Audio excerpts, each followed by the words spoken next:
Bom, então, bom dia, estudantes. Sejam bem-vindos a mais uma aula de bioestatística básica. Informo a todos que a aula está sendo gravada.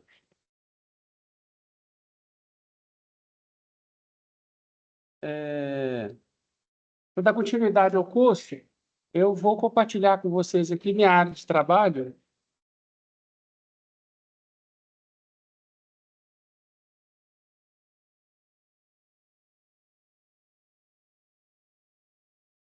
A gente está na semana de... Aí, mas esse agora da farmácia, para enfermagem, agora isso. Então, eu vou ficar lá fora com aqui. Tá bom.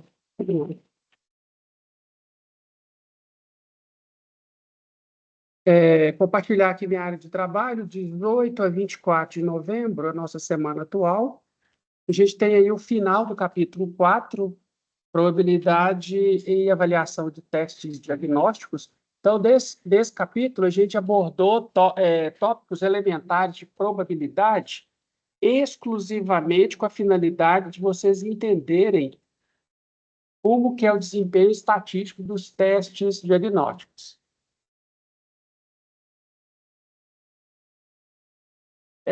Tem o questionário aí da aula de hoje, a lista 3, a lista 3 é para entregar até na segunda-feira que vem.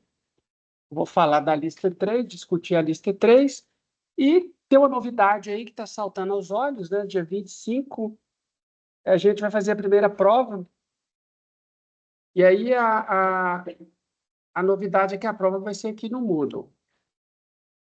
Tá certo? Então, é uma prova individual, com consulta ao material do Moodle. Você não precisa de ficar googlando nada para achar as respostas. O material vai ser o do portal aqui do Moodle. A prova começa às 10h15 e termina às 11h55, exatamente. Ah, dá um tempo maior? Não, não. Vocês não querem um tempo maior e uma prova maior também. Vocês querem uma prova pequena e um tempo pequeno. É melhor. E eu não vou prender horário, outros horários seus que vocês tiverem aí.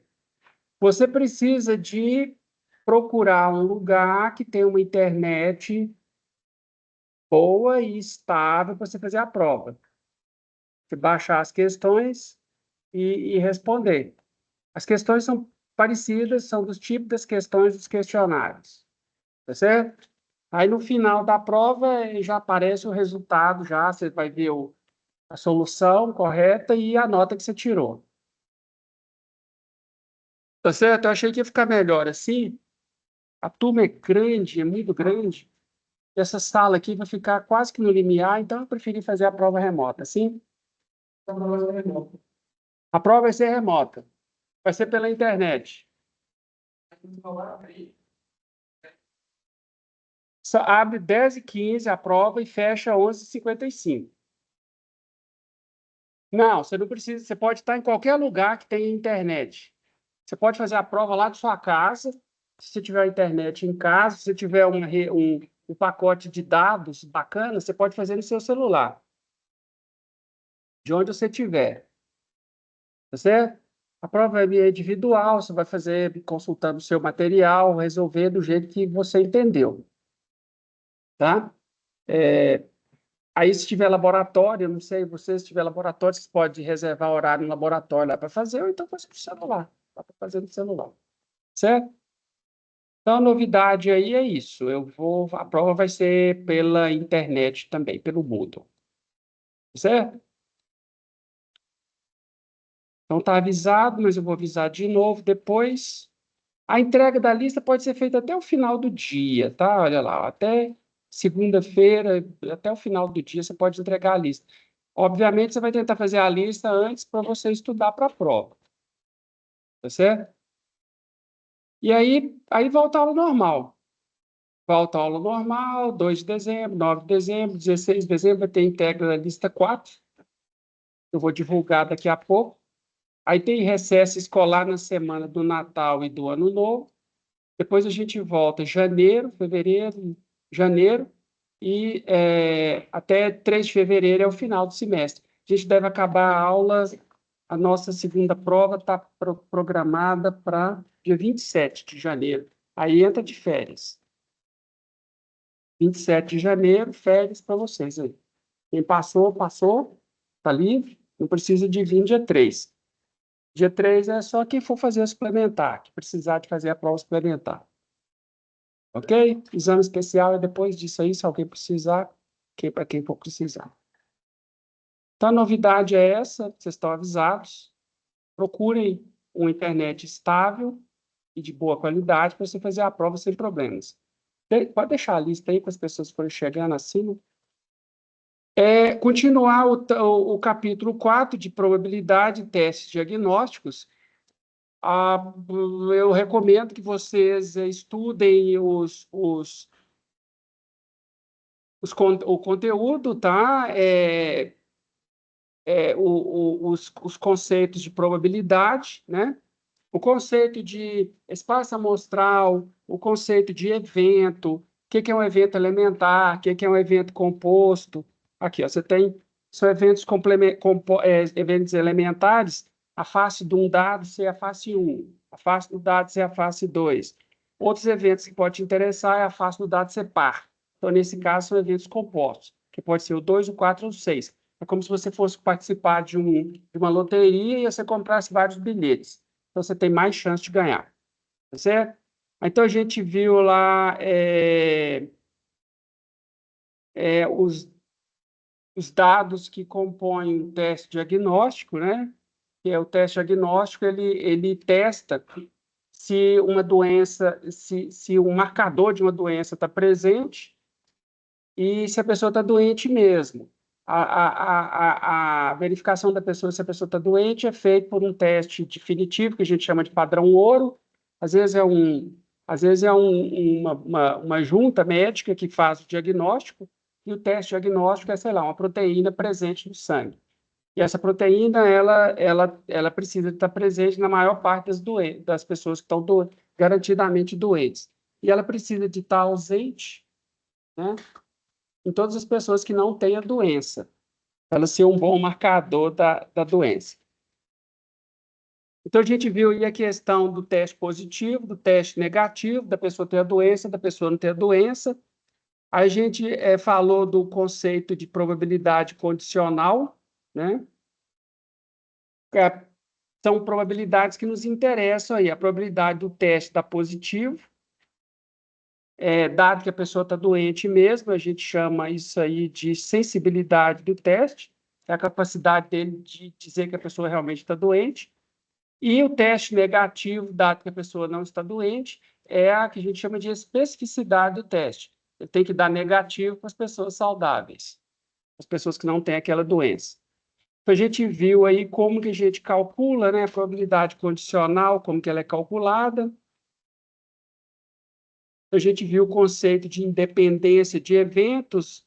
Aí, no caso do teste diagnóstico, o evento, a proteína está presente no sangue, a pessoa está doente, tem que ser dependentes, né? Um marcador, ele tem que estar presente quando a pessoa está doente, ou na maioria das pessoas doentes, e tem que estar ausente na maioria das pessoas saudáveis, ou que não tem aquela doença. Então, o que a gente chama aí de, né, sensibilidade e especificidade do teste. Então, a gente viu aqui, associou, né, por exemplo, pressão alta com excesso de peso. São dois eventos que têm dependência. Então, se você tiver com hipertensão e excesso de peso e sobrepeso, o médico vai recomendar que você faça uma dieta. E aí, então, a gente viu a qualidade dos testes diagnósticos, né? A sensibilidade, a especificidade, tem a tabelinha aqui, ali para você calcular, né? Você calcular a sensibilidade e especificidade. E alguns exemplos aqui que a gente deu. Sensibilidade, por exemplo, do teste ergométrico, aquele teste na esteira, que você tem que andar numa esteira para detectar a doença do coração. Então, é um teste que apresenta ali 79% de sensibilidade. Ou seja, 79% das pessoas que têm problema coronário vai detectar isso no teste da esteira. E 74% das pessoas que não têm doença coronariana vão você receber um resultado negativo do teste ergométrico. Certo? Aí a gente viu aqui a tomografia computadorizada para diagnóstico de metástase no fígado. A gente calculou a sensibilidade e especificidade. E aí, o valor da predição preditiva, valor da predição negativa. Tá? Que é o seguinte, dado que a pessoa testou positivo, qual a probabilidade de estar doente mesmo? Isso é que a gente chama de valor de predição positiva. E o complementar desse evento, isso é o que a gente chama de falso positivo. Falso positivo é a probabilidade da pessoa não estar doente, dado que ele testou positivo. E a probabilidade de testar positivo, dado que está doente? Isso aí é sensibilidade. Tá? Então, são duas probabilidades diferentes. A sensibilidade e a especificidade, o técnico calibra na criação do teste diagnóstico. Tá certo? Ele calibra baseado numa população garantidamente doente, aí ele vê qual que é a sensibilidade. Numa população garantidamente saudável, ele vê qual que é a especificidade do teste. Agora, o que interessa no chão do hospital é a pessoa testou positivo, qual a probabilidade de estar doente mesmo. É o que a gente chama de valor preditivo positivo. Ele testou negativo, qual a probabilidade que a gente pode mandar ele embora, que ele está bem? É o valor da predição negativa. Né? Ele não está doente, dado que testou negativo. E aí, então, tem os cálculos aqui, né? E para você calcular esses indicadores do teste, aí você precisa da prevalência da doença. Quer dizer, a proporção de pessoas que têm aquela doença.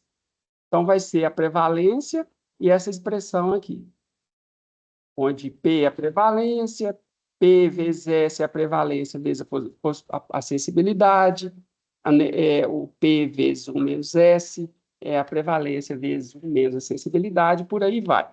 Aí você faz esses cálculos aqui. Então, tem uns cálculos feitos aqui, por exemplo, para a valor da predição positiva da tomografia computadorizada. Quer dizer, 13% é a probabilidade de você ter a metástase, dado que a tomografia indicou que provavelmente você tem. Então, olha bem, se você tem um resultado positivo, o médico tem que fazer outros testes para confirmar se tem a doença mesmo. Agora, se deu a tomografia veio negativa, aí muito provavelmente você não tem nada, não. Aí pode parar por aí mesmo, o que se chama lá de propedêutica, né? O protocolo de diagnóstico, tá certo? Então, essas probabilidades aqui, que é o complementar do valor preditivo positivo é o falso positivo, a probabilidade de falso positivo, probabilidade de falso negativo. São decisões incorretas baseadas no teste.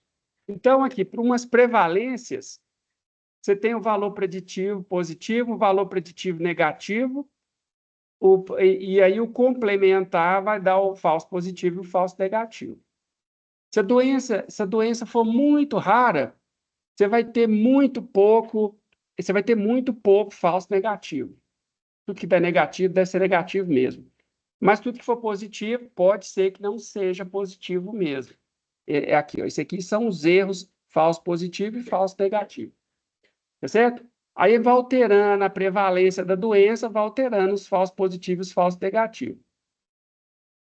A prevalência ela é baseada na proporção de pessoas que se encontra a doença. Você acha isso nos sites especializados.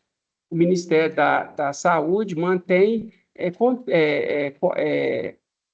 registro dessas taxas, dessa prevalência da doença. Certo? E aí, matéria de hoje, a combinação de testes diagnósticos. Então, às vezes, para melhorar o desempenho do teste, você faz 2 testes consecutivos. Igual, para ter certeza que você pode ir embora de bioestatística, eu aplico 2 provas em vocês.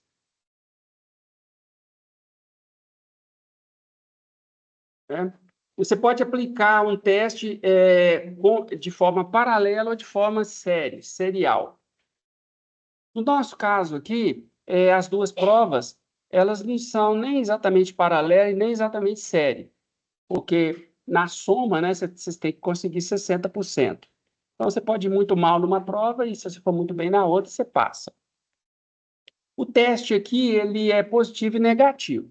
Quando você está falando de um teste positivo, de um teste em paralelo, você tá aplicando os dois testes na pessoa. E aí, a sua decisão vai ser baseada no resultado desses dois testes. Se os dois derem negativo, você considera que a pessoa não tem a doença. O resultado é negativo, né? Você vai indicar negativo para ele. Se um deles der positivo, ou os dois, aí você considera positivo. Ah, eu testei lá para COVID, eu fiz o teste de domicílio, de casa mesmo, aí deu positivo.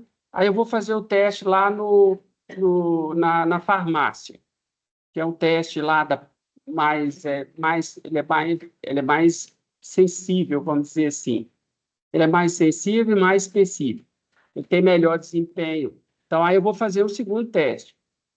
Aí, nesse caso aí, eu não estou fazendo em paralelo, porque se eu já testei positivo, aí eu não vou. Se um testa positivo, o outro nem precisa testar, no caso positivo, no caso paralelo. No caso, então, olha bem, no caso de paralelo, a sensibilidade do teste dá para você mostrar que a sensibilidade, ele dá o teste positivo da A e o positivo e o B dá positivo também. Ok? O evento A ou B positivo. Então, nesse caso, você pode somar as duas probabilidades e subtrair da probabilidade de acontecer as duas coisas. Então, a sensibilidade do teste sobe se você usa a combinação em paralelo. Como é que eu sei que a combinação é paralelo? Depois nós vamos aprender a combinação séria também. A combinação paralelo, ela identifica positivo se qualquer um dos dois for positivo. Você testou negativo, mas você não está certo, aí você faz o segundo teste. Seria o contrário do que eu falei aqui, na verdade, né? Você testou, você acha que você está com Covid, você está você perdeu o olfato, está sentindo o corpo meio ruim, você testa, aí você faz o teste de casa. Você tem um teste lá na sua gaveta, você faz. Aí deu negativo. Aí você, não estou confiando. Aí você vai na farmácia e faz o segundo teste. Nesse caso, você fez em paralelo, né? Que qualquer um dos dois que der positivo, você vai considerar que você tem Covid. Agora, nesse caso, a sensibilidade ela cresce, porque a sensibilidade do teste A mais a sensibilidade do teste B, menos o produto das sensibilidades, que corresponde à possibilidade do teste dar positivo dos dois. Os dois darem positivos. Então, a sensibilidade vai crescer. Você vai pegar mais pessoas entre os doentes, se você faz o teste diagnóstico em paralelo.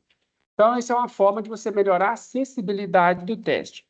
A especificidade, ela vai cair.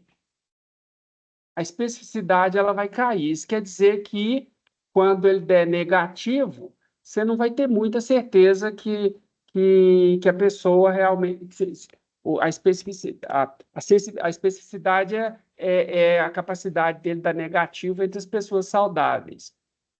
Aí ele vai dar negativo para a pessoa doente também, né? Então, a especificidade vai cair. Imagina, por exemplo, que você tem a especificidade do teste A de 90%.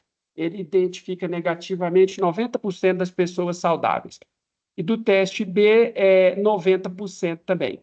Se você pegar a especificidade em paralelo, vai dar 9 vezes 9, 81. Então, você viu, a especificidade cai.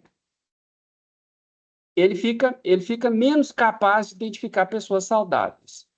Porque tem a possibilidade do falso positivo acontecer duas vezes, né? Num paralelo ou no outro. Num teste do paralelo ou no outro. Então, o paralelo, ele te ajuda a identificar a pessoa doente.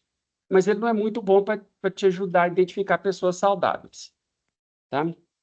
E o valor preditivo positivo e o valor preditivo do negativo do paralelo é calculado por essas equações aqui, que depois eu vou mostrar numericamente como é que vai funcionar para vocês, tá?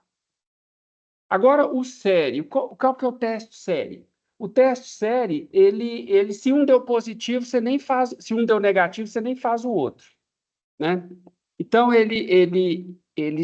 se o primeiro deu negativo, você nem faz o B.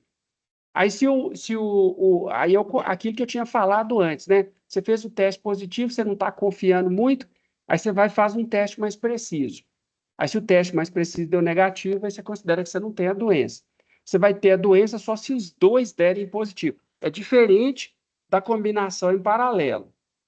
Olha para você ver, a combinação em paralelo só vai ser negativo se os dois derem negativo. Aqui. Eu vou deixar um do lado do outro aqui, ó. O teste em paralelo aqui, ó, só dá negativo se os dois derem negativo. E esse aqui só dá positivo se os dois derem positivos. Um, um positivo e outro negativo é negativo, os dois negativos, negativo, e esse aqui vai, dois negativos só é que dá negativo. Se você olhar o teste em série, ele vai ser o produto, vai ser a regra do produto aqui. Então, a sensibilidade vai ser o produto das sensibilidades. Então, se você tiver uma sensibilidade de 90% no teste A e 90% no teste B, a sensibilidade conjunta ela vai cair. Então, ele vai ficar menos capaz de identificar pessoas doentes, de identificar que entre os doentes ele dá positivo. Então, o teste em série ele piora a identificação do positivo. Mas ele vai melhorar a especificidade. A especificidade vai ser a soma das especificidades menos o produto das especificidades. Então, a especificidade vai crescer. O teste em série, ele vai facilitar mais você identificar negativos. Tá certo? Aqui tem umas contas que a gente pode fazer, olha para você ver. Diagnóstico de câncer pancreático. É comum verificar essa possibilidade com teste de ultrassom e tomografia. A tabela a seguir mostra a sensibilidade e especificidade desses testes, separadamente ou em conjunto. Olha para você ver. Se você pegar o ultrassom, ele identifica 80% das pessoas doentes e 60% das pessoas saudáveis. Já a tomografia, ela é lá em cima. É 90% dos positivos e dos doentes e 90% dos não doentes, dos saudáveis. Mas fala assim, pô, por que eu não faço só tomografia? Porque é muito caro, né? Tomografia é bem mais cara. Ultrassom e tem exposição a raio-x, né? O ultrassom ele é menos invasivo, ele é um exame mais light, vamos dizer assim. Aí, se você considerar A ou B, nós estamos considerando aqui o série, né? Nós estamos considerando aqui o série, ó. A ou B, né? A ou B, não, é o paralelo, né? A ou B é o paralelo aqui, ó. A ou B. Então, A ou B é o teste em paralelo. Então, se você pegar o teste em paralelo, você vai estar positivo se as duas pessoas derem positivo, se os dois exames derem positivos, né? Então, a sensibilidade vai lá para cima. Se você usa os dois, você identifica mais facilmente as pessoas saudáveis. Mas ele piora a identificação ele identifica mais facilmente os doentes, mas ele piora a identificação dos saudáveis. Porque um ou outro dando positivo, você considera positivo. E às vezes ele deu positivo, um falso positivo, né? Ele deu um positivo errado. Agora, se você considera A e B, ele é, a- é o A e B, ele precisa dos dois darem positivos. Então, a sensibilidade caiu, ó. Porque os dois têm que dar positivos, aí ele cai a sensibilidade, mas a especificidade sobe. Então, o A e B faz que você identifique bem as pessoas saudáveis. O A ou B faz que você identifique melhor as pessoas doentes, certo? Então, se o médico tiver uma dúvida lá que a pessoa está doente mesmo, ele vai aplicar dois testes e um ou outro dando positivo. Se ele quiser excluir a doença, né? Então um e o outro tem que dar positivo. Não, provavelmente essa pessoa não tem essa doença. Então, ele usa o teste, o teste I, né? A e B tem que dar positivo. A e B, então, fica sendo o teste em série. Então, A e B é série. A ou B paralelo. Ok? Considere dois testes A e B com sensibilidade e especificidade apresentados na tabela abaixo e suponham prevalência de 1% na doença. Utilizando as definições de VPP e VPN, a gente consegue calcular. Vocês tentem calcular isso aqui, ó. Verificar os cálculos.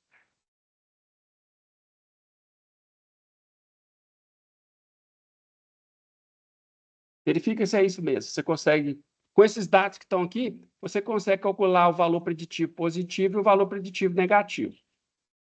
Então, olha para você ver. Se você tem A separado e B separado, ele tem um valor preditivo positivo de 0,8 e o B tem um valor preditivo de 0,13. Olha para você ver. O teste A é bastante sensível e não é tão específico. Aí o valor preditivo dele é 8%. Quer dizer, o que é o valor preditivo? A pessoa está doente mesmo, dado que ele deu positivo. Mas o valor preditivo negativo dele é alto.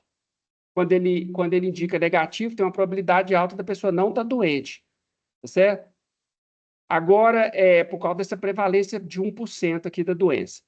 Agora, o teste B, olha para você ver, o teste B ele tem baixa sensibilidade, mas alta especificidade. Então, o valor preditivo dele fica melhor. Ele não é tão sensível quando ele indica positivo, é porque tem uma chance alta de ser positivo mesmo. Por outro lado, o valor preditivo e o valor preditivo dele negativo cai um pouco, né?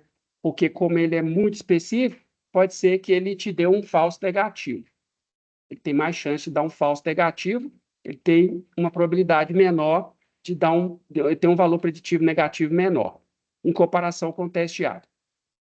Olha para você ver se você pega os dois paralelos. Paralelo é essa combinação aqui, né? Combinação de que vai ser positivo se um deles der positivo. Então, a sensibilidade vai lá para cima e a especificidade cai. Quer dizer, ele fica muito sensível. Qualquer coisinha ele está positivo. Mas isso aí ele faz com que o valor preditivo positivo caia. Ou seja, pode ser que ele dê positivo e a pessoa não esteja doente, porque ele é muito sensível. Aí ele dá muitos falsos positivos. Isso quer dizer que o valor preditivo positivo dele cai. Sim, pergunta? Tem o pezinho. Esse pezinho aqui é a prevalência. Sim, nesse caso aqui, a prevalência, o pezinho vale 0,01. É uma pessoa em 100 que tem a doença. É uma doença de prevalência baixa. O que é uma prevalência baixa? O que é uma prevalência alta? Bom, isso aí é em termos, né? A gente considerava Covid 1 para 10 mil uma prevalência alta, que era uma doença que podia dar muita complicação, né?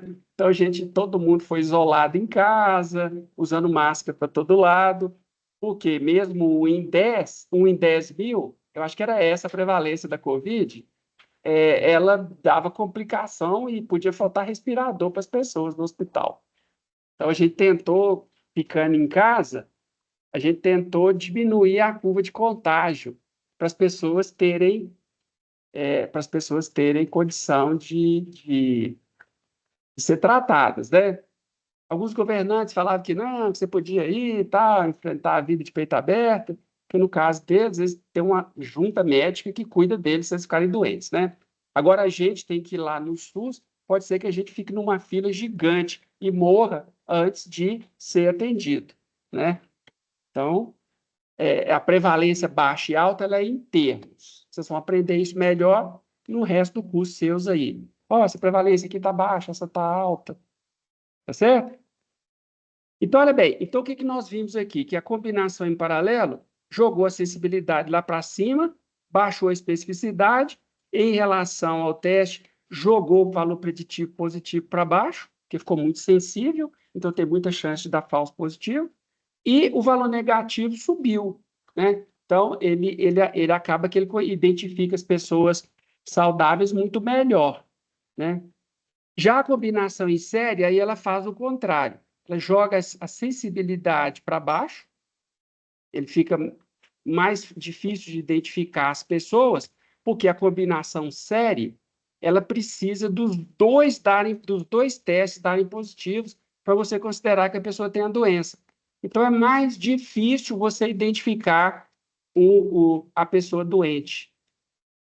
Tá certo? Aí o valor preditivo positivo vai lá para cima. Isso quer dizer que quando um dá positivo, você tem quase certeza que a pessoa tem a doença mesmo. A chance dele não ter a doença é pequena. A chance dele ter a doença é grande. Né? O VPP aqui, a chance dele ter mesmo a doença. E o valor preditivo negativo cai, né? Um pouco. Então, aumenta a chance de falsos negativos. Diminui a chance de valor preditivo positivo. Negativo, melhor dizendo. Então, aí tem umas diretrizezinhas aqui, foi isso, né? Pô, mas aí eu não consigo, né, equilibrar tal. Tem um compromisso, aí tem as aplicações, ó. Duas situações em que a necessidade de combinação de testes surge. Triagem.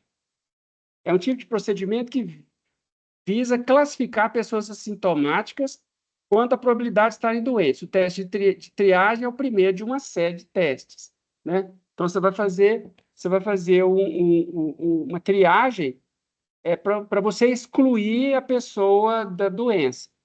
Então, se o primeiro teste dele deu negativo, você já nem manda fazer outros testes. Aí, se deu positivo, aí você aplica um teste mais sensível, né? Aí você faz um segundo teste para verificar, faz uma aplicação em série. Agora, diagnóstico individual. Combinação em paralelo, se há urgência, né? Ah, não, eu preciso dar esse diagnóstico rápido. Então, você vai e faz dois testes e qualquer um dos dois que der positivo, né? Uma combinação em paralelo. Aí você, por exemplo, paciente que reside em lugar distante. Ah, ele mora lá no Alto Xingu, pegou um barco para chegar aqui no hospital. Então, você não vai aplicar um teste no cara, manda ele embora, para depois falar, opa, vem cá fazer um segundo teste. Aí você já aplica os dois testes logo, porque o deslocamento da pessoa é longo, é difícil, né? Belo Horizonte é um centro, né, de atendimento do SUS. Então, vem gente do interior fazer tratamento aqui. Aí, se a pessoa vem de van fazer, fazer um teste diagnóstico, já faz dois de uma vez, para não voltar e vir de novo, né? Agora, a combinação em série é usada em consultórios e clínicas em casos de testes caros e arriscados. Ah, não, acho que você tem um problema do coração, então vou fazer um cateterismo. E a pessoa mora na cidade, está fazendo a bateria de exames. Então, você não manda falar, faz um cateterismo, faz uma tomografia de cara. Não precisa de fazer duas coisas, né? Então, você tem a pessoa ali perto, você pode fazer um teste e usar a abordagem em paralelo. Se você tem, né? Se você tem a pessoa longe. Quer dizer, testa duas vezes, ou vai testando um, depois o outro, tá certo? Para variáveis contínuas, tais como dosagem, surge o problema de dicotomizar os resultados, para colocar naquela tabela 2 por 2 lá. Há um limite chamado limite de referência ou ponto de corte. Então, sei lá, a pessoa está com Covid, aparece uma proteína no sangue. Mas qual a concentração dessa proteína que caracteriza a Covid? Então, é um ponto de corte ali que você estabelece. E aí, se o analista ele calibra o ponto de corte, ele faz a sensibilidade crescer, a especificidade decrescer, ou vice-versa, sim?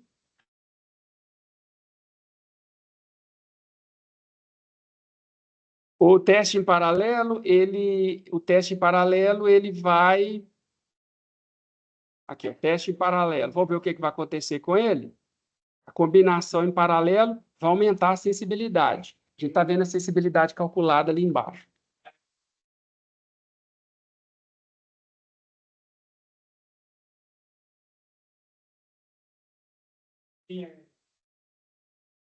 É, o teste paralelo, ele é mais sensível para identificar as pessoas doentes. Um teste em paralelo, porque o teste em paralelo, qualquer um que for positivo é positivo. Então, ele fica mais fácil de identificar os doentes. ao custo de identificar erradamente os doentes, né? Que ele é muito sensível, então acaba que ele fica pouco específico. Tá certo? A especificidade piora. Ele tem mais dificuldade de identificar os saudáveis. Porque qualquer alteraçãozinha já considera que a pessoa tem a doença, né? Então, o teste em paralelo, ele aumenta a sensibilidade e piora a especificidade em geral, tá certo? Aqui, a especificidade paralelo, ela é o produto, se você multiplica números entre 0 e 1, o produto ele é menor, 0,9 dá 0,8. Então, a especificidade caiu, a especificidade em paralelo. Já o sério é o contrário, a sensibilidade é que piora e a especificidade melhora. Aqui, ó. Você tem 0,9 e 1 e 0,9 no outro, aí não dá para você somar 0,9 com 0,9, porque você tem que subtrair do produto das especificidades. Então, fica 0,9 mais 0,9 menos 0,81, por exemplo. Então, isso aí vai dar quanto? Vai dar 0,99, né? Aqui, ó, fica 0,9 mais 0,9 dá 0,9 mais 0,9. Isso aí dá 1,8 menos 81 dá 0,99 isso aqui, ó. Tá vendo? Se você tiver um teste em série é esse aqui, ó. Série os dois têm que estar negativo. Então, a especificidade, ela vai lá para cima. Se você tem testes com especificidade de 90%, se você fizer a combinação em série deles, vai para 99%. Ele identifica as pessoas saudáveis com 99% de probabilidade, porque a pessoa só é considerada doente se os dois derem positivos. Então, fica mais difícil dar positivo. Então, isso faz com que ele identifique melhor os negativos, as saudáveis, pessoas saudáveis, tá? Então, você vai mexendo, você mexe com uma coisa e piora a outra, e você tem que aprender a lidar com isso.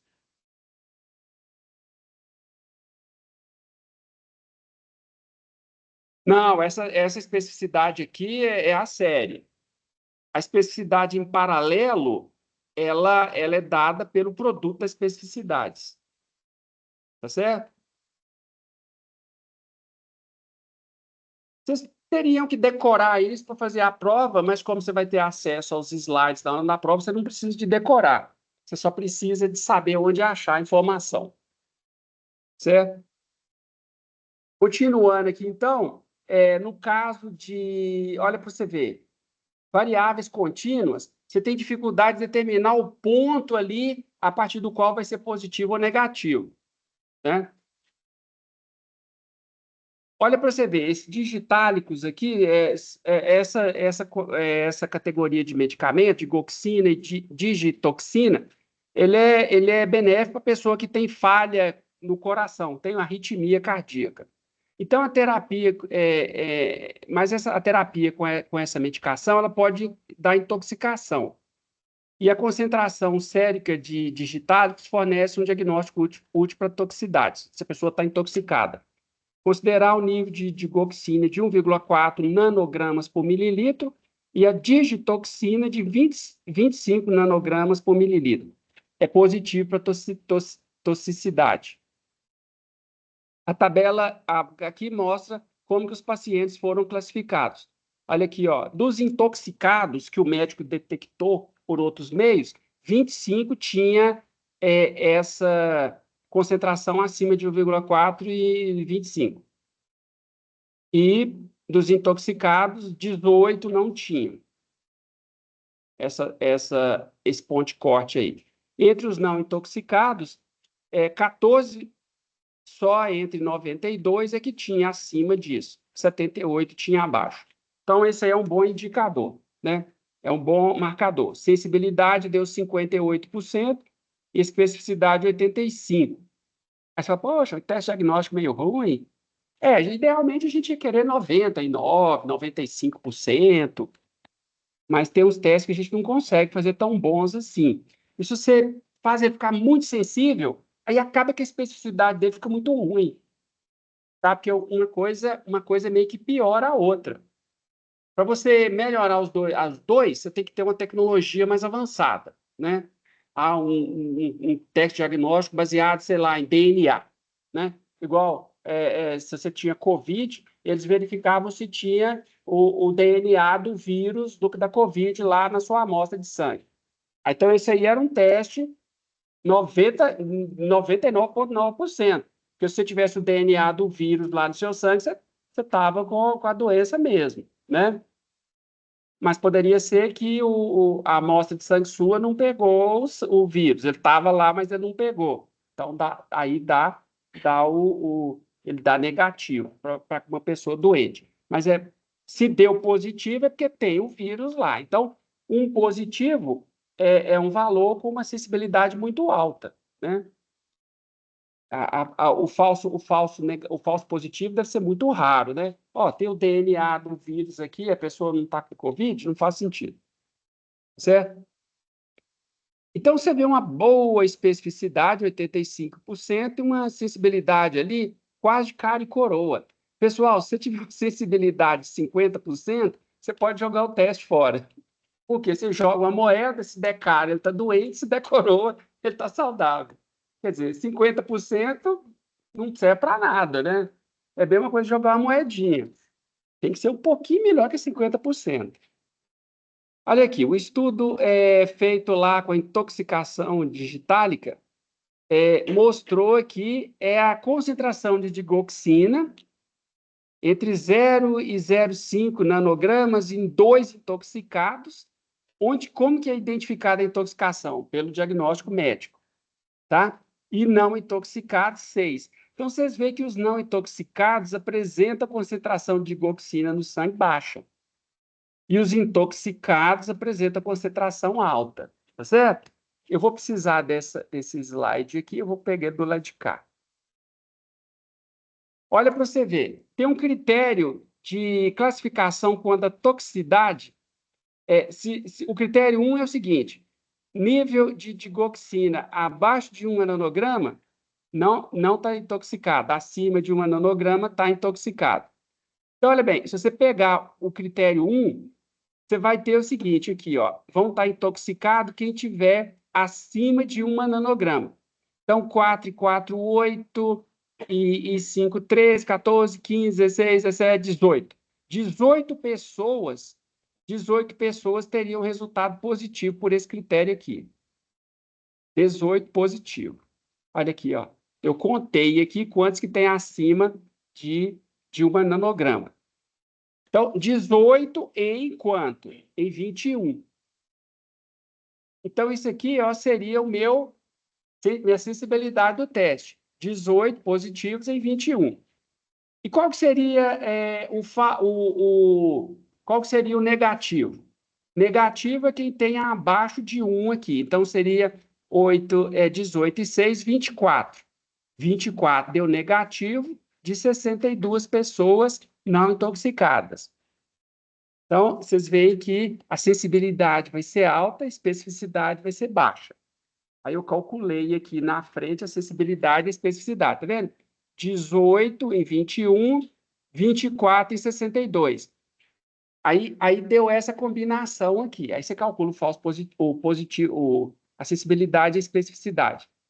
Agora, se você usar o critério 2, 1,5, aí se você usar 1,5, aí já vai ser 14 em 21 e 54 em 62.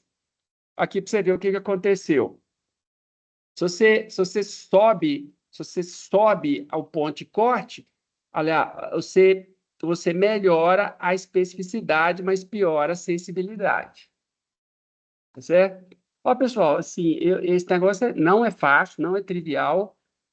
Tem gente, obviamente, que dá para levar a vida profissional sem ignorando isso, mas se você souber isso, isso é uma coisa útil para você.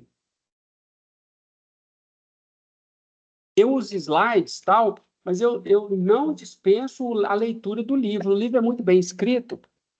Eu, com meus dois colegas, o Chico e a Arminda, eu acho que vale a pena ler, e tem vários exemplos, ajuda a fixar o conteúdo. Então, olha aqui para você ver, ó, No critério 1, a gente calculou a sensibilidade 86, mas a especificidade já não está tão boa. Aí, se você sobe o ponto de corte, não, só vou considerar intoxicada acima de 1,4, 1,5. Aí a sensibilidade cai, mas a especificidade melhora. O analista tem que ver ali qual que vai dar o melhor compromisso. Tá certo? Olha lá, o critério 2 produziu perda de sensibilidade, a sensibilidade caiu daqui para cá, mas a sensibilidade subiu, né? A especificidade subiu. Idealmente, os testes utilizados devem ter alta sensibilidade e alta especificidade também. Qual escolher entre dois testes? Um com alta sensibilidade, mais baixa especificidade, e outro o contrário. Um fator importante é o valor da predição positiva, que depende conjuntamente da sensibilidade, especificidade e prevalência da doença. Prevalência é a proporção da doença.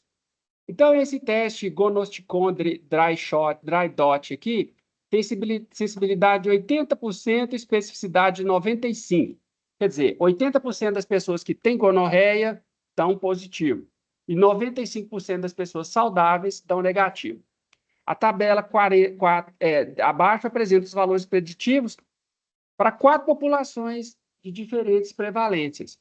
Então, a população A aqui ela tem uma prevalência, 50% da população tem gonorreia. Umas prostitutas lá, da zona portuária, tal. Aí, olha para você ver, o valor preditivo positivo vai ser 94%. Quando der positivo, 94% de probabilidade de ser doente mesmo. E a probabilidade de não estar doente é 83%, se disser que é negativo. Agora, se a prevalência ela cai muito, a 1% é uma doença rara, o valor preditivo positivo já não é tão alto. E se deu negativo, quase com certeza a pessoa não tem gonorreia. A prevalência da doença é baixa também. Agora, pessoal, vocês têm que lembrar que isso aqui é o seguinte: eu sorteei uma pessoa dessa população ao acaso, apliquei o teste, deu negativo. A chance de ter gonorreia é pequena. Mas, se você está com uma sintomática, tal, sentindo ruim, o médico olha para você e fala assim: testa gonorreia lá para mim, muito provavelmente você vai ter a doença. Porque ele já tem evidências clínicas de que você está doente. Ele faz o teste para confirmar o diagnóstico que ele já tem na cabeça, tá certo? Então, você tem que lembrar o que é o preditivo positivo e o preditivo negativo. Se você está sem sentir cheiro direito, se você está sentindo o corpo meio ruim e vai lá e testa COVID, o valor preditivo positivo não vai ser baixinho, não, porque você não foi escolhido ao acaso para fazer o teste. Você foi fazer o teste porque você tinha os outros sintomas. Então, ali o valor preditivo positivo ele é bem maior, porque você já está dentro de uma população que tem os sintomas da COVID, e não a população geral. Na população geral é 1 em 10 mil, mas entre as pessoas que têm perda de olfato, dor no corpo, febre, aí a probabilidade de ser COVID já é mais alta. O valor, a prevalência entre essas pessoas com esses sintomas já é mais alta. É quase 90%. Não estou sentindo cheiro, tal, COVID. Faz o teste ali, se deu positivo, você pode acreditar que é COVID mesmo. Não vai ser falso negativo, positivo, não. Vocês entenderam? O que é a prevalência? O que é o valor preditivo positivo? O que é a sensibilidade do teste? O que é a especificidade? É bastante importante você entender como é que a coisa está sendo feita. Tá? Eu gosto de deixar isso bem claro. Há uma análise aqui numérica envolvendo sensibilidade, especificidade e prevalência e sua influência na predição, valor preditivo positivo. Olha lá, se o teste ele tem alta sensibilidade, alta especificidade e a prevalência é baixa na doença, o valor preditivo positivo é baixo. Mas se a prevalência da doença é alta, eu vou até aumentar aqui esse slide. Esse slide é bem importante. Aqui, ó. Então, isso aqui é uma prevalência baixa. 1%, eu acho que nós todos estamos de acordo que é uma doença rara. Agora, 90%, acho que nós todos estamos de acordo com a prevalência alta. Então, se a prevalência da doença é muito frequente, a probabilidade de você estar doente, dado que deu positivo, é muito alta. Né? É o que eu falei aqui, ó, 90% é a prevalência de pessoas que perderam o olfato. Aqui, 1% é a população em geral. Então, se eu sortear uma pessoa em geral e mandar ele testar Covid, e der positivo, tem 50% de chance de não ser Covid, ser outra coisa.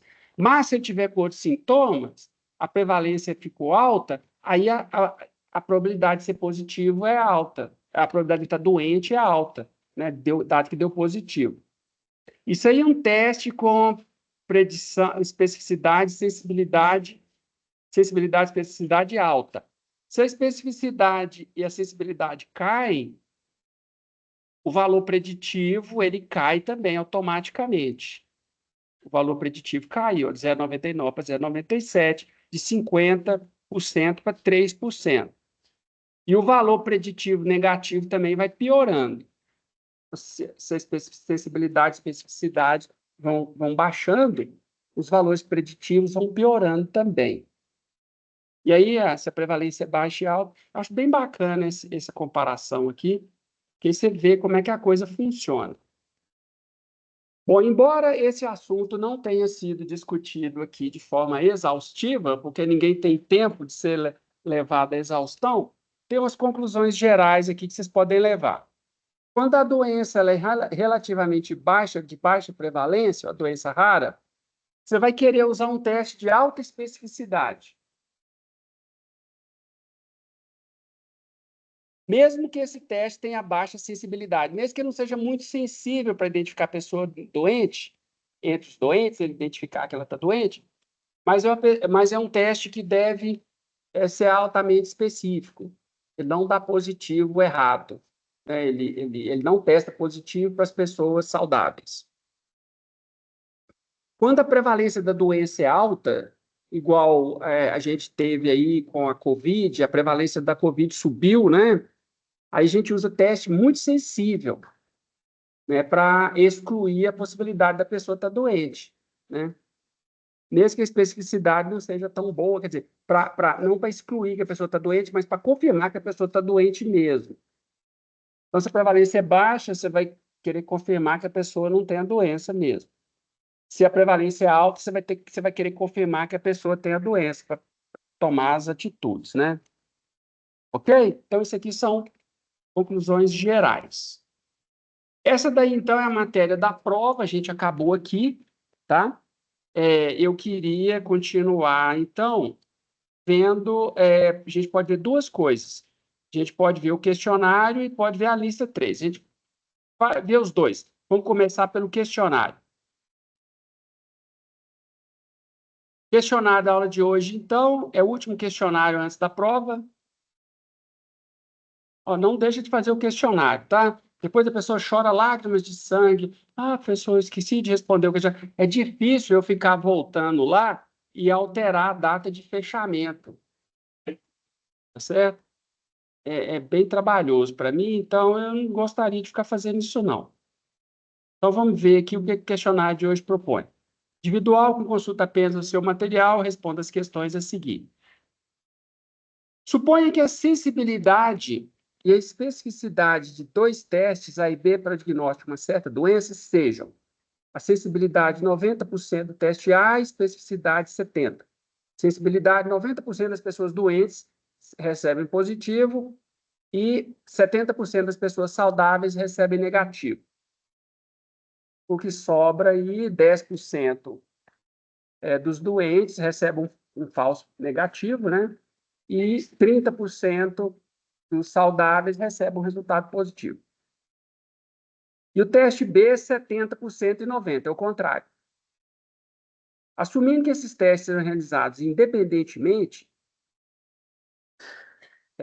de forma independente, qual a ordem que produz os melhores... O que é um teste ser realizado de forma independente? Se você testa na mesma pessoa, já vai ter uma dependência, né? Se a pessoa tem a doença, vai ter uma probabilidade maior dos dois testes darem positivos, né? Então, você aplicou o teste numa pessoa, aplicou o teste em outra pessoa, independente. Qual a ordem que produz as melhores características gerais do teste conjunto em série?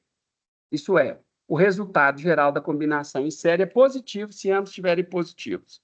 Qual que vai ser a ordem que você vai aplicar? Você deve aplicar. O que vocês acham? Então, a combinação em série é essa daqui. Combinação em série é o seguinte: qualquer um que der positivo, qualquer um que der negativo é negativo. Os dois positivos é que dá positivo. Você tem que testar para 2 testes para o cara falar: ó, você está com Covid. Você testou em casa e testou na farmácia.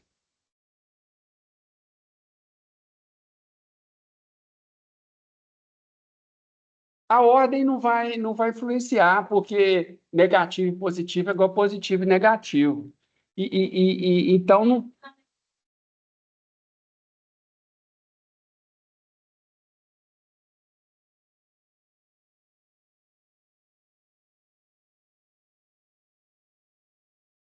a resposta é tanto faz. Porque a ordem aqui, a ordem não vai. Eu concordo com você. Se você vai no mais específico, você vai no mais específico, ele deu negativo, aí é desnecessário fazer o teste B.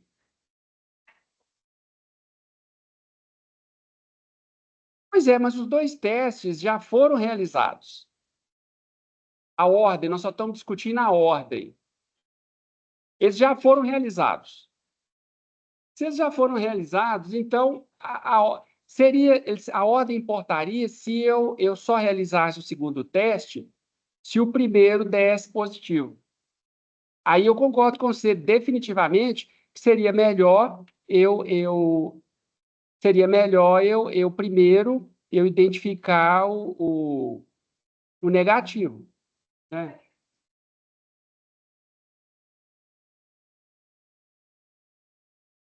Sim, a ordem de realização, mas os dois vão ser realizados de todo jeito. Então, você não pode falar comigo que você vai economizar no segundo teste, porque o primeiro já deu negativo. Você vai testar os dois de todo jeito. Tá? Então, no seu caso aqui, você pode ter negativo e negativo. Ele é desnecessário, mas não quer dizer que ele não vai ser aplicado. Então, você aplicou os dois aqui. Então, realmente, tanto faz. A ordem não vai importar, porque, olha bem, se o negativo for o primeiro ou se o negativo for o segundo, o resultado vai ser negativo. E para ser positivo, os dois têm que ser positivos. Então, a ordem não vai importar. Agora, baseado na resposta do item A e nas informações que os 2 testes são aproximadamente iguais em termos de risco para a pessoa e de custo. Os dois estão. Não é que um é muito arriscado ou muito caro. Os dois têm mais ou menos o mesmo. Em que ordem eles deveriam ser aplicados? Para uma população que tem uma prevalência de 1 para 11, né, que é 1.000 para 11.000, então a prevalência é baixa. A doença tem prevalência baixa. Aí, que diretriz nós vamos usar? Então, a gente vai usar uma alta especificidade, né? Uma alta especificidade, a gente vai usar o B aqui, primeiro teste B, né? Quando a prevalência da doença é relativamente baixa, você usa a alta especificidade, deve ser preferido. Porque aí, né? Aí se deu negativo, você nem faz o segundo, né? Mas aqui a gente vai, você vai saber a ordem, né? Qual ordem? Aqui, como a prevalência é baixa, você vai tentar achar um negativo. Aí você nem tem que fazer o segundo. Então, primeiro, teste B. Sim? Como? Qual que você não sabe? A letra A? A letra o truque aqui é que você vai aplicar os 2 testes. Eles foram realizados já. Qual que você vai considerar primeiro o resultado? Não faz diferença, porque se deu negativo, positivo, negativo, a conclusão é uma só. A ordem aqui não altera. Já que os dois foram aplicados, a ordem aqui não altera, entendeu? A ordem não vai alterar o resultado final lá. Agora, aqui a ordem importa. Aqui você está falando em qual ordem você vai aplicar. Aqui os dois já foram aplicados. Aí importa eu considerar um ou outro? Não, se os dois já foram. Agora, na letra B, eu estou falando qual vai ser aplicado primeiro. Aí você aplica primeiro o negativo, o que pode dar negativo aqui, você nem tem que fazer o segundo. Tá certo? De alta sensibilidade, de alta especificidade. Então, você vai pegar a letra B ali, ó. Ele vai identificar melhor os negativos. Aí você nem tem que fazer o segundo. Ok? Agora vamos ver aqui. Quando se trata de testes diagnósticos para detecção de uma doença, as seguintes conclusões gerais são válidas. Quando se trata de uma doença rara, o que é uma doença rara? Baixa prevalência. Um teste com baixa prevalência, qual teste que eu vou aplicar primeiro?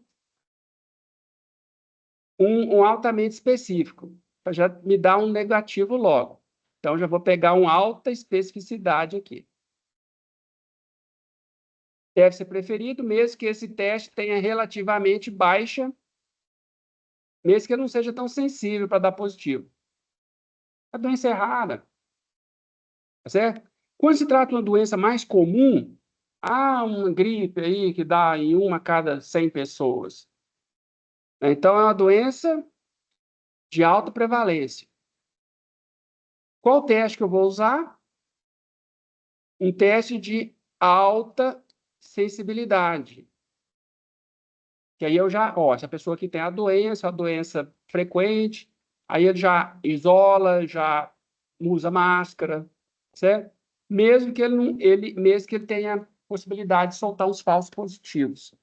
Você é uma doença de alta prevalência, então você quer identificar ela com facilidade, com eficiência. Aí você finaliza a tentativa aqui, envia tudo e termina. Aí ele te dá lá 100%, acertou tudo, ele confirma ali que você acertou direitinho. Joia?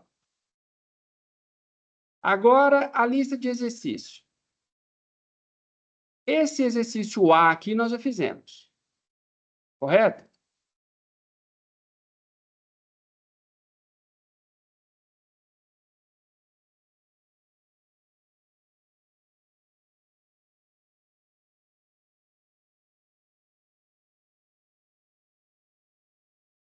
O daltonismo a gente já fez. Durante o mês de julho de 85, a imprensa, através de editoriais,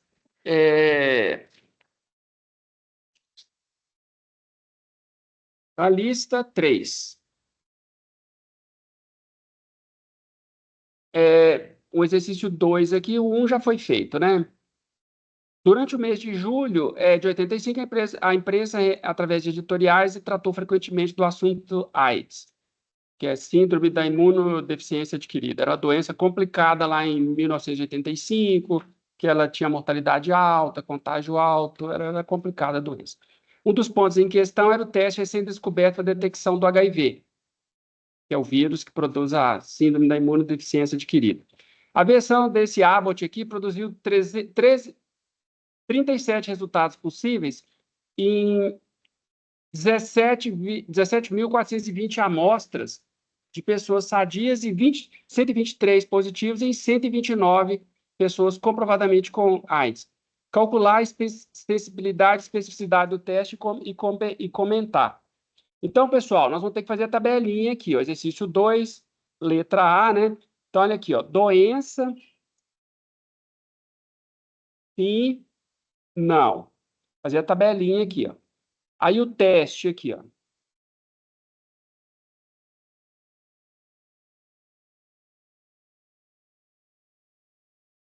O teste positivo,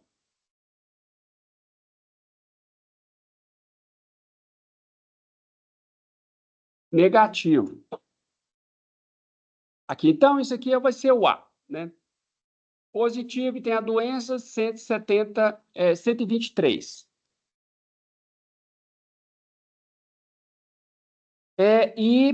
B vale quanto? 123 menos 129 menos 123 vai dar 6 aqui, ó. O total tem que ser 123 aqui, ó. Ok? B, C aqui. C deu, não tem a doença e deu positivo. E D aqui deu negativo e não tem a doença. Então, foi 17.383 e 37 positivo. Oi? 129. Isso. Aqui vai ser 17.420. Tá certo? Então, aqui, o que eu vou calcular? Qual que é a sensibilidade? A sensibilidade é A sobre A mais B. A especificidade vai ser o D sobre C mais D. Então, eu vou pegar a sensibilidade, eu vou pegar esse pedaço aqui, né, os positivos. Especificidade, eu vou pegar os negativos aqui, ou os não doentes. Tá certo? Aí você vai fazer essas contas aqui, aproximada ali. Comentar. Vai comentar, a sensibilidade é alta, a especificidade é mais alta ainda, é um teste bom para descartar que a pessoa tem AIDS. Melhor, né? Se a prevalência da AIDS é 15 em 10 mil, qual o valor da predição positiva do teste? Então, aí nós vamos ter que fazer o quê aqui, ó? Nós vamos ter que criar, né?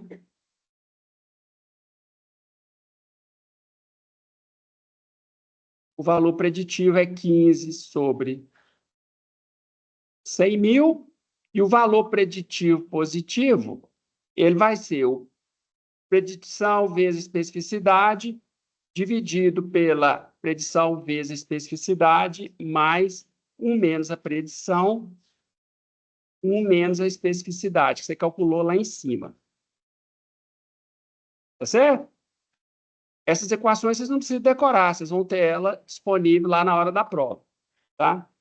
Aqui vai ser 1 menos a prevalência vezes a especificidade, dividido por 1 menos a prevalência vezes a especificidade, mais a prevalência, 1 menos a sensibilidade. Tá certo? Obviamente, esse número aqui vai dar menor que 1, né? Porque o numerador é menor do que o denominador. O numerador menor do que o denominador.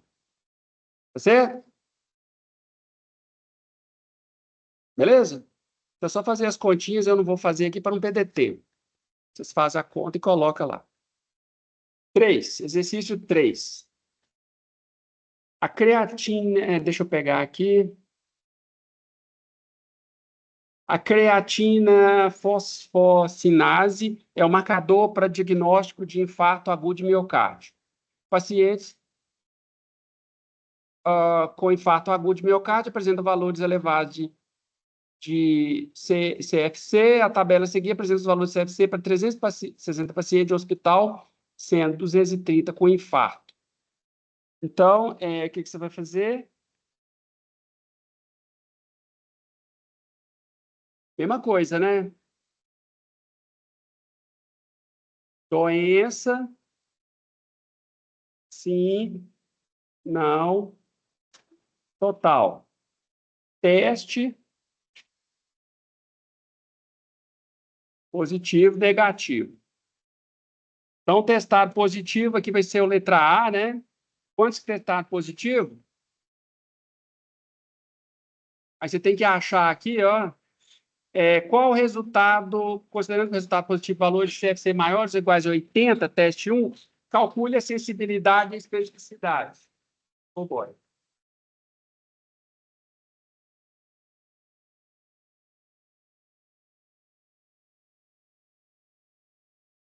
Tá certo? Então, se o CFC maiores ou iguais a 80, então você vai pegar maiores ou iguais a 80, 118 aqui, né?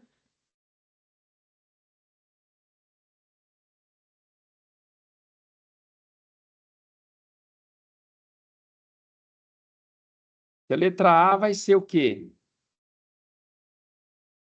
Tem a doença aqui, ó, sim, 15, tem abaixo de 80 e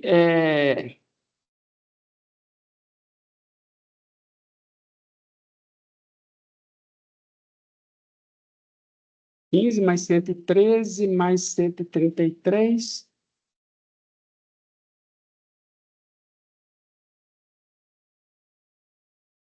Então, a letra A aqui vai ser quanto? Tem a doença, e aqui você vai pegar maiores ou iguais a 80. Então, tem a doença e testou positivo, 118.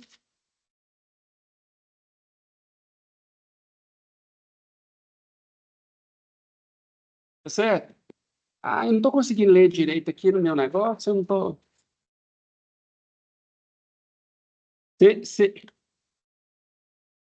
118 mais 97. Sim, eu estou olhando errado aqui. 118 mais 97 dá 215. Negativo vai dar 15 aqui. Total, 230. A letra C aqui, 230 aqui, ó. 15, B, 118 mais 97, infarto. Então, tem infarto, 230 aqui, ó. Oi?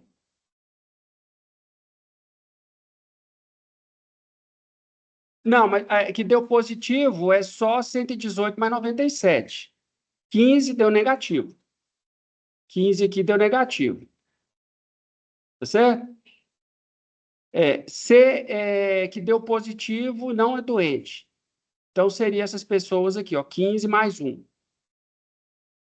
15 mais 1 deu positivo, mas não é doente. Saudável aqui, 114. O total vai dar 130. Ok? Esse total aqui, então, vai dar 231, esse aqui 129. Somando tudo aqui, vai dar os 360. Certo? Então, a sensibilidade vai ser A sobre A mais B. A especificidade vai ser T, C mais D. É só fazer a continha aí. Considerando o resultado positivo maiores ou iguais a 280, é só você refazer o A e B. C e D. Vou deixar vocês calcularem, tá? É só você ver aqui, ó. Pegou acima de 280, maior ou igual. Então, vai ser 97 aqui, ó. E esse aqui vai ser 97. E esse aqui vai ser 15 mais 118. 97 está fora. Esse aqui vai ser 114 mais 15. E esse aqui vai ser só 1. Considerando-se a prevalência de infarto em hospitais de coração aproximadamente igual a esse estudo aqui, calcular o VPN e o VPP. Bom, então, pessoal, qual que é a prevalência? Qual que é a prevalência da doença aqui, nesse hospital? 230 sobre 360. Tá certo? É o número de pessoas que está com infarto e chega com algum sintoma 360. Então, o VPP, isso aqui é a letra C, né? O VPP, ele vai ser igual ao PS, que a gente já calculou lá em cima, dividido pelo PS mais 1 menos P, 1 menos S. Essa equação é até fácil de decorar, mas não precisa decorar, não. E o V preditivo negativo, ele vai ser o complementado, 1 menos P vezes a especificidade, dividido por 1 menos P vezes a especificidade, mais P, 1 menos a especificidade.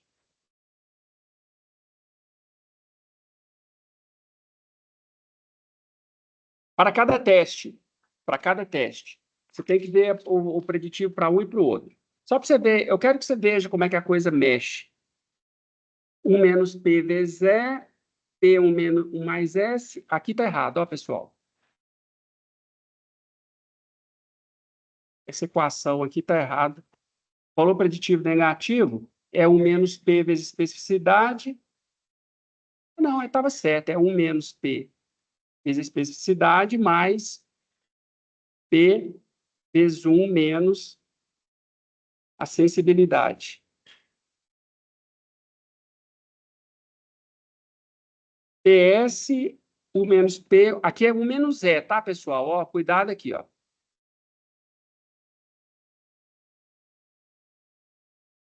Tá vendo? Aqui é P, 1 menos P, S, 1 menos E. E aqui é 1 menos S. Então, tem que calcular para o A e para o B.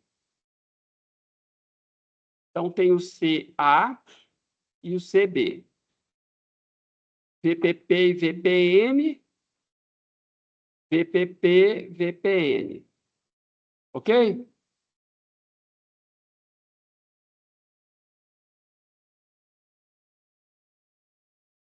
Suponha que a sensibilidade e a especificidade dos testes para o diagnóstico de uma determinada doença sejam 90, 70, 70, 90. Assumindo que os testes sejam realizados de forma independente, qual a ordem que produz as melhores características gerais do teste conjunto em série? Isto é, o resultado é positivo se ambos são positivos. Isso é igual questionário, né?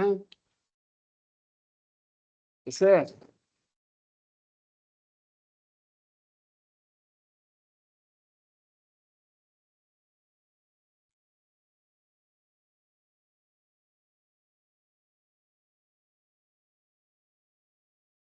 Então, a letra A aqui,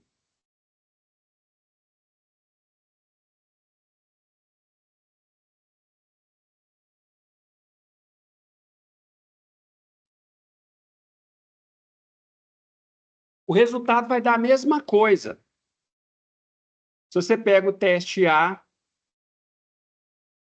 e o teste B, né? Aqui o menos, esse é desnecessário. Se esse for mais, esse for menos, é negativo. E só é positivo se os dois forem positivos. Então, tanto faz.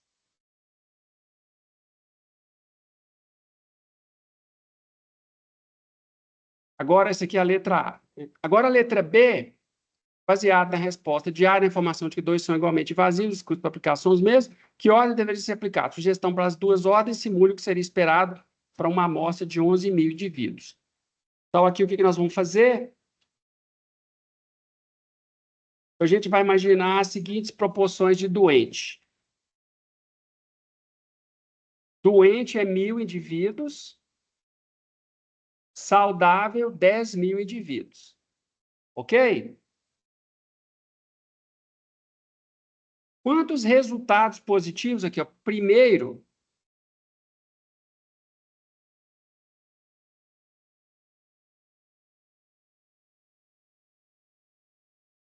você testa o primeiro A aqui.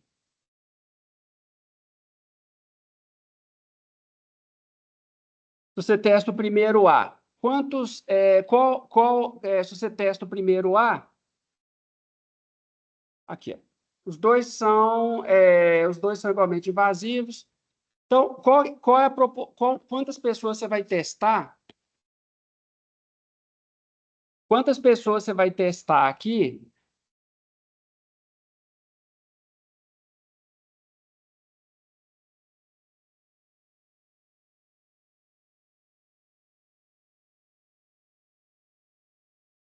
Espera só um minutinho.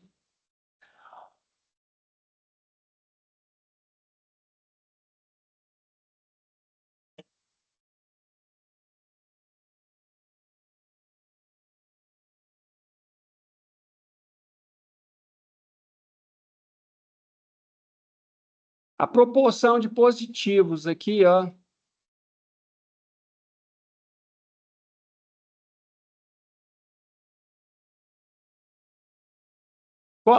Se você testar a probabilidade da positivo, ela vai ser a probabilidade de ser positivo e doente, mais a probabilidade de ser positivo e não ser doente, ser saudável.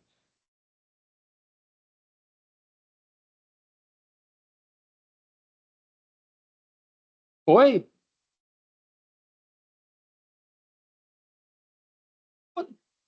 Poderia, mas você consegue fazer essa conta aqui, ó. Você consegue fazer essa conta aqui, ó. A probabilidade de ser positivo, quantos testes positivos você vai ter? Olha bem, o raciocínio aqui vai ser. É porque dá para você fazer numericamente, tá? Então, olha bem, se você fizer o primeiro teste e ele der negativo, você não faz o segundo. Se você fizer o primeiro e ele der positivo, aí você faz o segundo. Quantas pessoas você vai testar, então? Se você usar o primeiro A, quantas vezes ele vai dar positivo? Quantas vezes você vai ter que fazer o B também? Então, vai ser a probabilidade dele, olha para você ver, a probabilidade dele ser positivo, ela vai ser a probabilidade dele ser positivo, dado que a pessoa é doente, vezes a probabilidade da pessoa ser doente, mais a probabilidade dele ser positivo, dado que a pessoa é saudável, vezes a probabilidade de ser saudável. Essa probabilidade aqui a gente consegue calcular como proporções. Entre os doentes, qual a probabilidade de dar positivo? A gente sabe que o desempenho do teste é qual? 90%. De acordo? A sensibilidade dele é. Isso aqui é a sensibilidade dele, ó. Dá positivo para os doentes. 90%. Quantas pessoas doentes tem? 1.000. Então, de 1.000 pessoas, você vai pegar 900 e vai dar positivo e você vai ter que fazer o segundo teste. E vão ter também a probabilidade de dar positivo, sabendo que a pessoa é saudável. É o complementar isso aqui, né? É 1 menos 90%. Porque 90% é a probabilidade. 90% é o quê? É a probabilidade de ser negativo, dado que ele é saudável. Então, onde dá positivo é 10%. Multiplicado pela proporção de saudáveis, 10.000 aqui. Se você fizer essa continha, vai dar quanto? Vai dar 900 aqui, que é saudável. Não, a especificidade é dar negativo nos saudáveis. Mas isso aqui é positivo. Aqui é negativo. Não, sim, é verdade. É 70% aqui. É 70% a especificidade. Então, isso aqui dá 1 menos 70. Essa dúvida tinha todo sentido. Então, aqui vai dar 30% de 10.000. Então, vai dar 3.000 pessoas. Então, aqui, pessoal, vocês testaram, vocês fizeram o teste B 3.900 vezes. Tá certo? Então, se você usar o primeiro, o teste A, você vai testar 3.900 pessoas com o teste B. Se você testar o B primeiro, vamos ver qual vai ser a probabilidade de sair um positivo? Vai ser a probabilidade de sair positivo, dado que está doente, vezes a proporção de doente, mais a probabilidade de ser positivo, dado que é saudável, vezes a probabilidade de ser saudável. Então, a probabilidade aqui continua sendo 90%. O teste B, qual que é a sensibilidade dele? 70%. Então, você vai pegar 70% dos doentes, você vai encontrar aqui 700 pessoas. E você vai pegar a sensibilidade, menos a sensibilidade dele, do teste B, né? O teste B é 90% aqui, ó, 1 menos 90% vezes 10 mil. Então, isso aqui vai dar quanto? 10% de 10 mil vai dar 1.000 pessoas. Então, se você faz o teste B primeiro, ele já vai descartar um tanto de pessoas e você não vai ter que fazer o segundo teste. Então, vai ser mais vantajoso você... Tá vendo? Ele deu a ordem, ele deu a sugestão ali, ó, simule as duas ordens para o que seria esperado de 11.000 indivíduos. E 11.000 indivíduos, se você testar o primeiro, o sensível primeiro, você ia dar um monte de gente positivo e uns falsos positivos no meio da história, que você tinha que fazer o segundo teste. Então, você ia ter que testar a segunda vez 3.900 pessoas. O primeiro teste você aplicou nos 11.000. Tá certo? Aí, se você aplicar o B primeiro, ele já não vai dar tanto positivo, falso. Aí você não vai ter que repetir o teste, o segundo teste na pessoa, fazer um segundo teste na pessoa. Então, é melhor você, né? Vai ficar mais econômico. A gente viu que os dois sendo aplicados, né? Que a ordem tanto faz. Se você aplicar os dois, a ordem tanto faz em termos de sensibilidade e especificidade. Mas se você aplicar o A primeiro, você vai acabar que você vai fazer mais testes. Você vai fazer 11.000 mais 3.900. Se você aplicar o B primeiro, você só precisa de fazer 11.000 mais 1.700, porque os negativos você já não vai ter que testar a segunda vez. E ele vai dar muitos negativos. E ele vai dar muitos negativos porque o teste B ele é muito bom para dizer que as pessoas não estão doentes. Ele tem uma especificidade de 90%. Ele diz que a pessoa não está entre os saudáveis, 90% ele indica que não estão doentes. Tá certo? Então, ele vai te ajudar a descartar um monte de pessoas. Você consegue descartar mais. Então, é uma amostra numérica de que é melhor você fazer o B primeiro. Já que a ordem tanto importou com série, se você usar o mais específico primeiro, é melhor. Tá certo?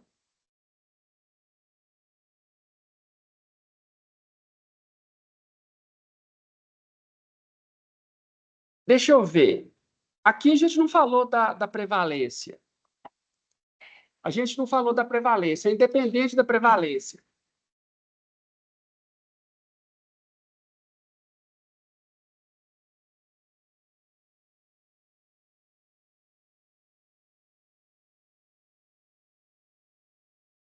Se você aumentar a prevalência, pode ser que o A seja mais interessante, né? Se você tiver uma prevalência maior, esse número aqui vai crescer, né? Se você tiver uma prevalência maior, está parecendo que mesmo com prevalência alta, vai ser melhor você usar o B. A gente teria que fazer as contas. Você pode fazer as contas para uma prevalência de 10.000 e 11.000 e ver o que acontece. Um jeito bom de você entender as coisas é realmente colocar números e ver o que acontece, entendeu? Que você vai entendendo a lógica do negócio. Bom, então é isso aí, são esses exercícios que tem que fazer, dá para entregar até segunda-feira que vem. A prova vai pegar o capítulo de 1 ao 4, tá certo? Vou me dar o direito de pegar questões de todos os 4 capítulos. Não tem aula presencial. Não, se alguém quiser vir fazer a prova aqui, porque o Wi-Fi daqui é bom, pode vir, mas eu não vou estar aqui. Eu vou estar monitorando a da minha sala. Se alguém tiver alguma dificuldade, eu vou estar supervisionando a aplicação da prova. Se der algum bloqueio, tal, alguma coisa, eu vou estar online para responder, tempo real, tá certo? Então, segunda-feira, 10h15, prepare-se para fazer a prova. De 10h15 a 11h55 só, tá? Combinado? E aí, na outra segunda-feira, a aula normal, segunda parte do curso. A gente já chegou na metade do curso. Aí a outra parte do curso é bem interessante também. Essa eu gosto porque teste diagnóstico é uma coisa que vocês vão enfrentar muito. Aí é bastante importante vocês dominarem. A gente estudou os capítulos todos para chegar aqui na avaliação de teste diagnóstico. Combinado? Então, por hoje é só. A gente se encontra de novo daqui a 15 dias, presencialmente.